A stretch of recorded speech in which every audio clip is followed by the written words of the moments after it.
In the last lecture, we looked at tension between different ethnicities. Now we're going to take that a couple steps further. This is, why do ethnicities engage in ethnic cleansing and genocide?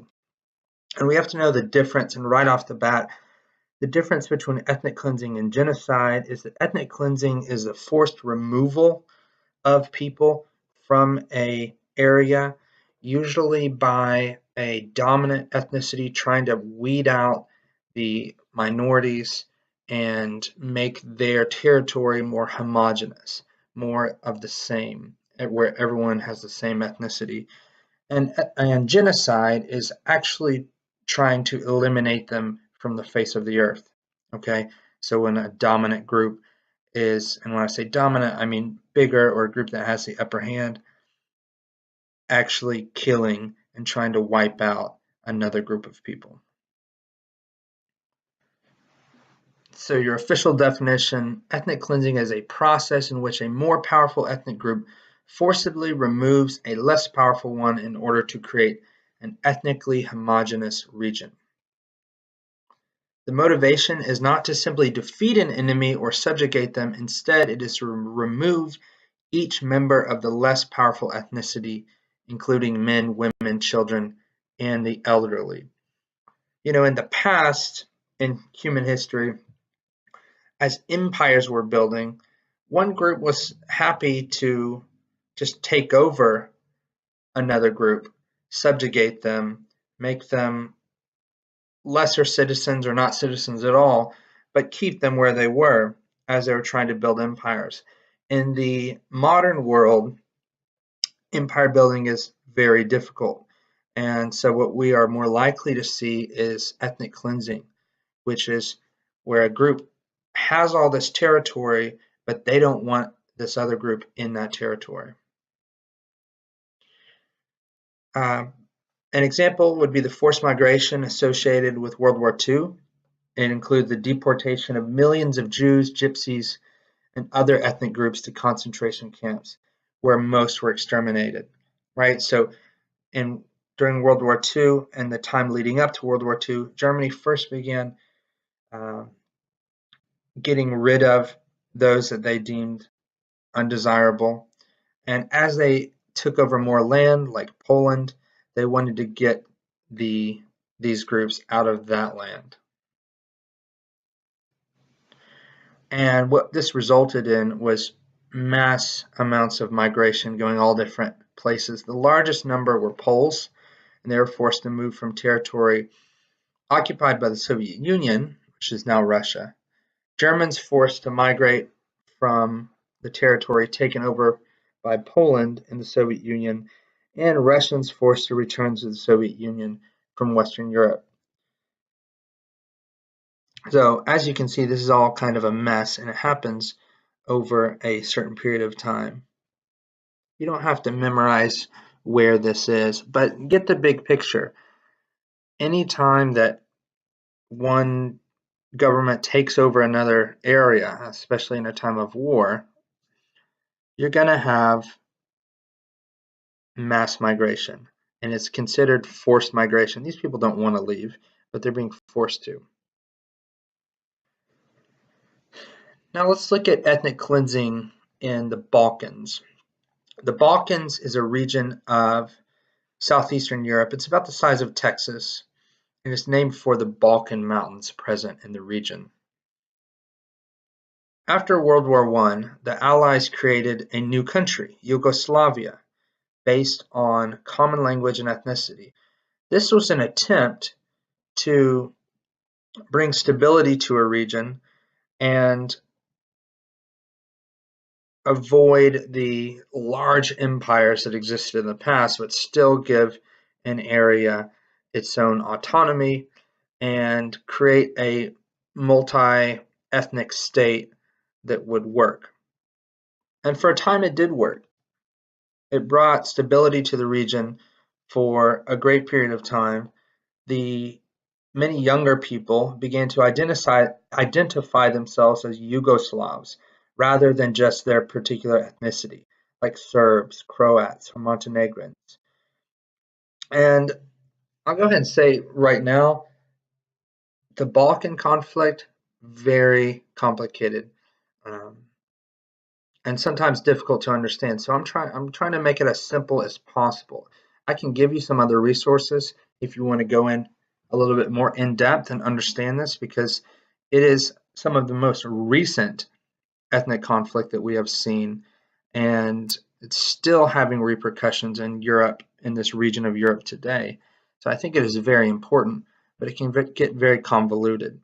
One thing you need to understand, which hopefully you already do, is that ethnicities shape nationalities, right? So if an ethnicity is in one place for long enough, those people are going to start to see themselves as a nation. And when you see yourselves as a nation, you believe that you should be able to control the laws that you live under, the authorities that govern you, stuff like that. And that is what happened in this part of the world. And after World War One, it was kind of a compromise between the future and the past. In the past, this whole area was part of empire, right? Governed by one people group who had a lot of power over the others. And in the future, the idea is to have nation states where ethnicities do govern themselves. But with the way that the ethnicities were spread across this region of the world, they were not unified, right? They were not distributed evenly. That's a very hard thing to do. And so Yugoslavia is kind of a compromise there.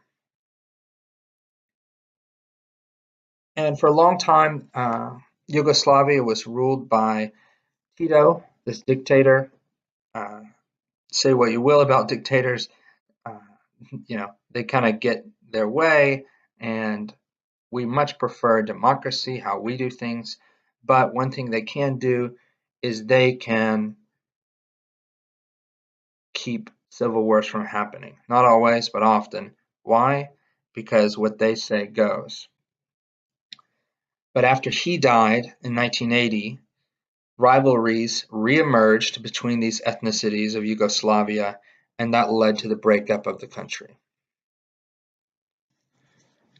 So I just want to show you this map real quick so you get a sense of where this is. So these countries in color are those nations that made up Yugoslavia. And they were connected. Again, they had one ruler, one government under the dictator Tito. When he dies, things are going to start falling apart.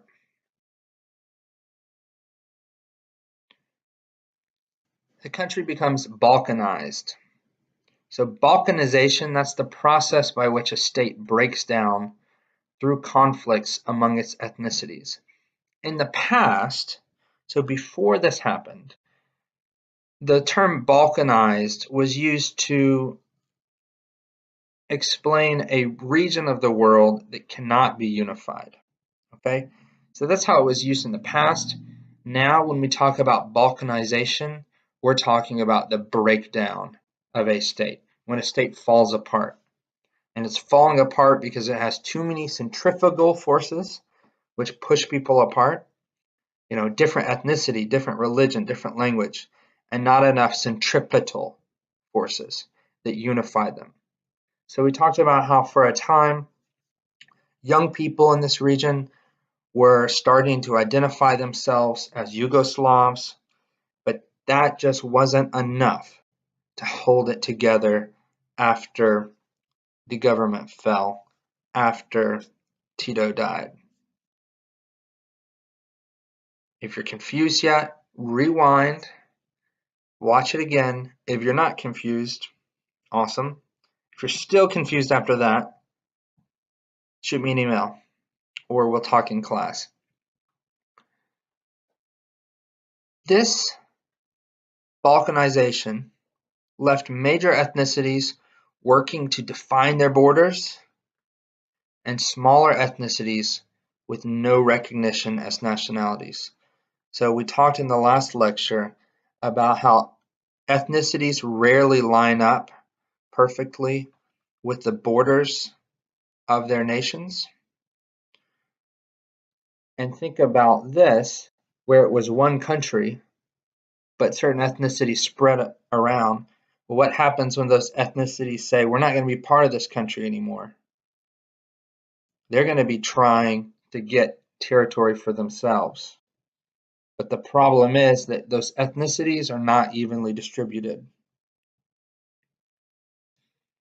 So we're going to examine the cases of ethnic cleansing in Bosnia and Kosovo that resulted in deportation, murders, and general calamity and war. Okay, we're going to start with Bosnia and Herzegovina, often just called Bosnia. Understand that this is one place, and when you look on the map, you can see that. You have to understand there's 3 dominant ethnicities in Bosnia at that time. 48% are Muslims, so that's more than any other group. 37% Serbs and 14% Croats. Now, I know it sounds weird to just start with one religious group and then 2 ethnic groups, but this is just the way that these people were differentiated. So we'll call them Bosnian Muslims. And then you've got Serbs and you've got Croats. Now remember, Serbia is another nation. It's another place. Croatia is another place. But since we talked about how when countries are close to each other, often ethnicities will spill over, that's what happened here. And so the Croats, they want to break away from the rest of Bosnia and Herzegovina and be with Croatia. So what they would like to see happen is where they live be annexed or attached to Croatia. It's the same thing with the Serbs. The Serbs want to break away and be with Serbia. So what do? They start forcing the Muslims out of their areas so they can connect themselves to those countries. This is ethnic cleansing. So take a look at this picture from your book. I just took a picture of it. You've got Croatia over to the left, even though you can't see it labeled there. And it goes up above to the north of Bosnia and Herzegovina and comes all the way around. Croatia, remember, makes that C. And all the Croats, which you can see in that, I guess it's pink, kind of a pink color, in Bosnia and Herzegovina, they want the area where they live to be part of Croatia. And in order to do that, they start pushing out the Bosnian Muslims. And the Serbs, who you can see in, I guess it's kind of a yellow color, all the Serbs in Bosnia and Herzegovina, they want to push out Muslims that are in their way of connecting to Serbia. And you can see there that the Muslims, which are green, they're really in the way. And this resulted in a great deal of violence, and many Muslim men and boys were killed by Bosnian forces, Serbian Bosnian forces. But also note that the Serbs are not evenly distributed. There's big pockets of them in different parts of the country. That's why their attempt to connect with Serbia resulted in so much violence. Look at the difference between the original Bosnia and Herzegovina and the one after ethnic cleansing. Notice how the Serbs were able to push their way east and take over most of that eastern section of the nation. They really came up on top out of this, which is really sad because their attempts at ethnic cleansing actually worked for them. They ended up with more land than the rest of the country, even though they had less people.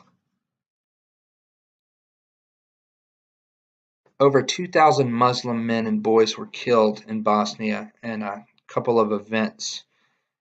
of violence there. And if you want to know more about that, certainly there's a lot of resources you can take a look at. I can point you in the right direction, but for our purposes, that's what I need you to know. And also that the international community kind of stood by and watched it happen. If peace is to come to the Balkans, ironically, it's going to be because ethnic cleansing worked.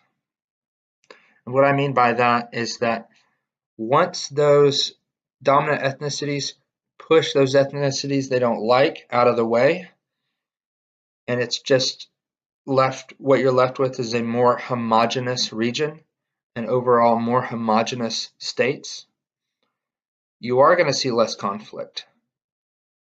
And that's why we say, tragically, what they're doing could actually work. It's not the way that we want to solve those problems or the way that those problems should be solved, but that's the reality. I'm going to now talk about ethnic cleansing in Kosovo.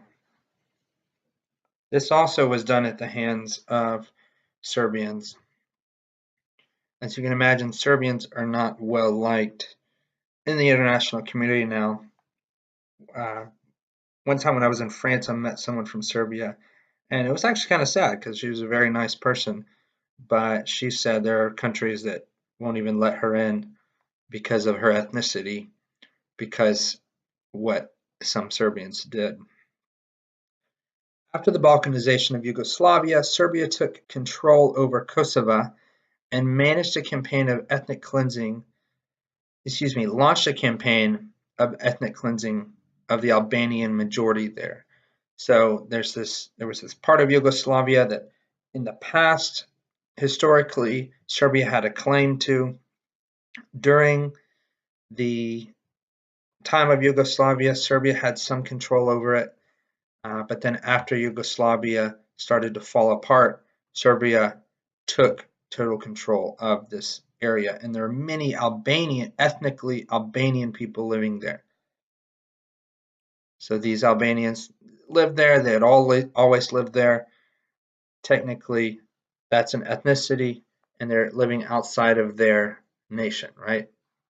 And so the Serbians don't want them there. They start to push them out.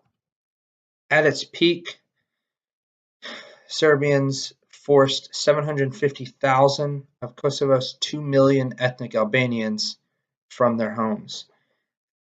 These efforts resulted in a war, and thousands were killed as a result. NATO, which is the North American Treaty Organization, it launched North Atlantic Treaty Organization, which is a military pact that includes the United States. It launched a bombing attack on Serbia in response, and Serbia did pull its troops out of Kosovo. In 2008, Kosovo claimed independence from Serbia, and most nations of the United Nations agreed that Serbia is its own independent republic, but Serbia and Russia disagreed. We're going to jump now to the African continent. We're going to look at sub-Saharan Africa. Remember, genocide is the mass killing of a group of people in an attempt to eliminate the entire group from existence. It's a really important word because if you're going to try to convict world leaders of this crime, you have to have a name for it.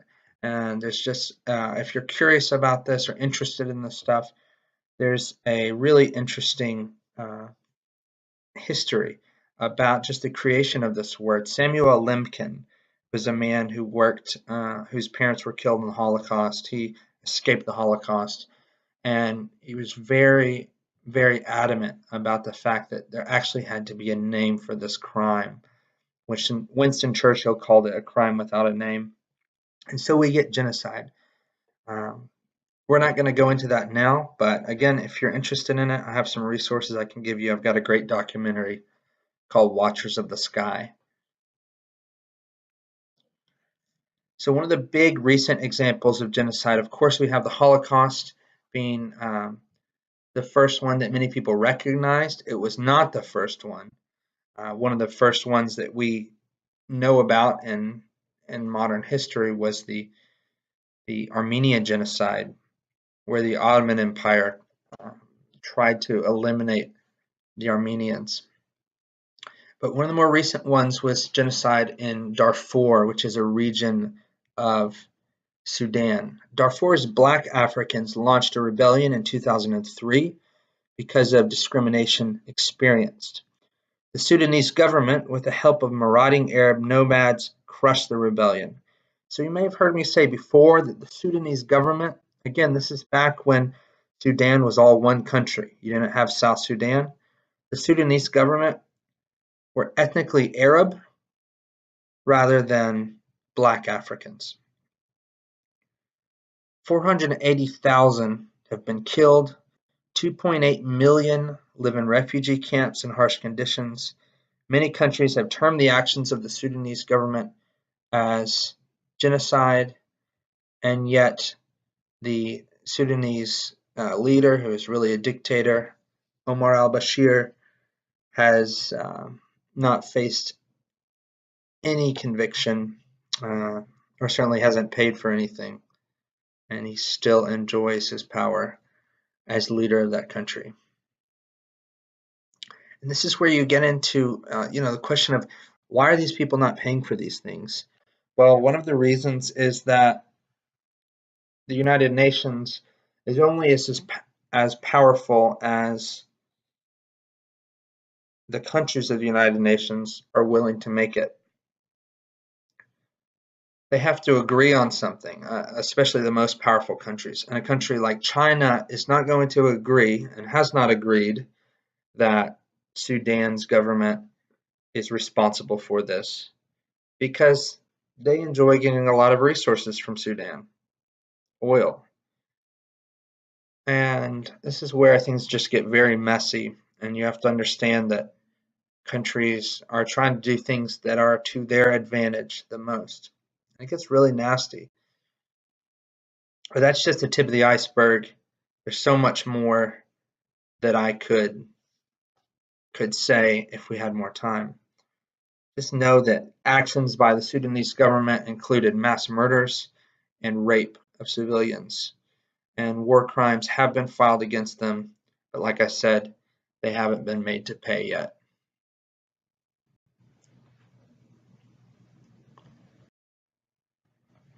Okay, let's look at Central Africa.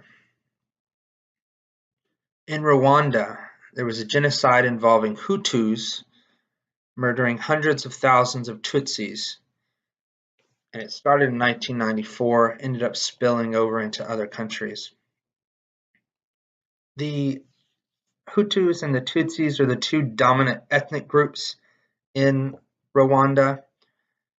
Hutus were the majority, and although the Tutsis were the minority, they had more power in the government historically.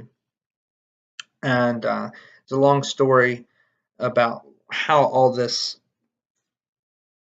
developed and how the Hutus were able to gain more power and attempt to kill the Tutsis.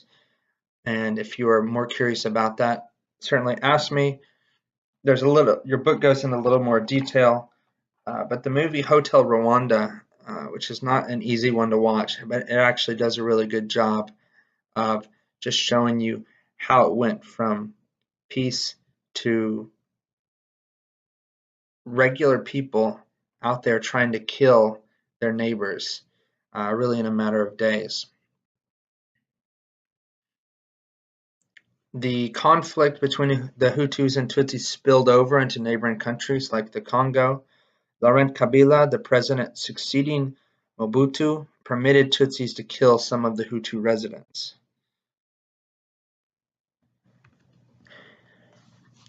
It seems like when we look at international news, we're seeing conflict in Africa all the time, right? Ethnic conflict is widespread in Africa, partly because the present day boundaries of countries don't match the boundaries of ethnic groups.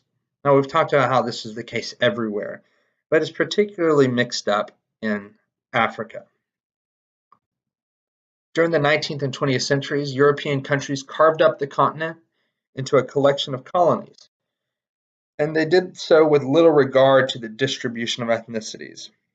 Right, so they didn't say, all right, Germany, you can have this area that is mostly this ethnicity, and France will have this area because it's mostly this ethnicity. They didn't do that. They looked at a map, they created a map, and they just kind of drew boundaries artificially. Now, obviously, that's a problem because they're grouping these ethnicities together. It didn't end up being a problem, at least to a great degree, while those European powers were there because they were the ultimate authority. But when they left and those colonies became states of their own, independent countries, some tribes were divided among more than one modern state, and others were grouped with dissimilar tribes. This is simply a recipe for conflict. Just like if a teacher's setting up a seating chart, if it's got two students that he knows don't get along, he's not going to put them right next to each other, right? They need to be separated. And by pulling out of Africa and leaving these weak systems of government in place with all this ethnic competition within countries, you're really leaving a recipe for conflict. So this is a pretty interesting map. It shows that the territory occupied by ethnic groups in Africa rarely matches the boundaries of countries. And so the story that's often told is, wow, once again, the Europeans ruined everything. But look at this. How could you possibly have that many countries in Africa? Is the idea that we should make each ethnicity their own country? Unfortunately, that would just be impossible. Now, I'm not saying that Europeans did anything right, but what I'm saying is the alternative is not possible. And so what really needs to happen for peace to exist in Africa is people's ethnic identity has to matter less. I hate to say that because the ethnicity is can be such a positive thing, but our tribalism that human beings often live by, the way in which we group ourselves and focus on how we're different than another group, that has to go away. The reason the United States, which if you follow the news, does deal with ethnic conflict, right? When you see any kind of news about police brutality of young black men, that's ethnic conflict. But the reason why, for the most part, we are able to go on peacefully uh, and don't have civil wars between our ethnicities is because we have bought into the idea that we're Americans first, not just a Southerner or a Tennessean. And whenever you see people hyper localizing their identity, sometimes it can be a positive thing. You should be proud if you want to that you're a Memphian or that you live in Germantown or whatever. But when people make that the ultimate part of their life and their identity, it is a recipe for conflict because you're going to consistently butt heads with other people that are different. And I think that is the great challenge in Africa. And it could be argued that globalization could be a key to this because globalization, what does it do? It makes people more similar. I'm not saying that's the solution, but you can make that argument. So think about those things. What do you agree with that I've said? What do you disagree with? I'd love to hear your take on things, of course, backed up by some evidence. Now, in summary, we'll just run over a couple very important things that we've learned in this key issue study. Ethnicity is identity with a group of people who share the cultural traditions of a particular homeland or hearth, whereas race is identified with a group of people who share a biological ancestor. Ethnicities cluster within the United States as a result of distinctive patterns of migration. Conflicts can arise when a country contains several ethnicities competing with each other for control or dominance. Conflicts also arise when an ethnicity is divided among more than one country. Ethnic cleansing is a process in which a more powerful, ethnic group forcibly removes a less powerful one in order to create an ethnically homogeneous region.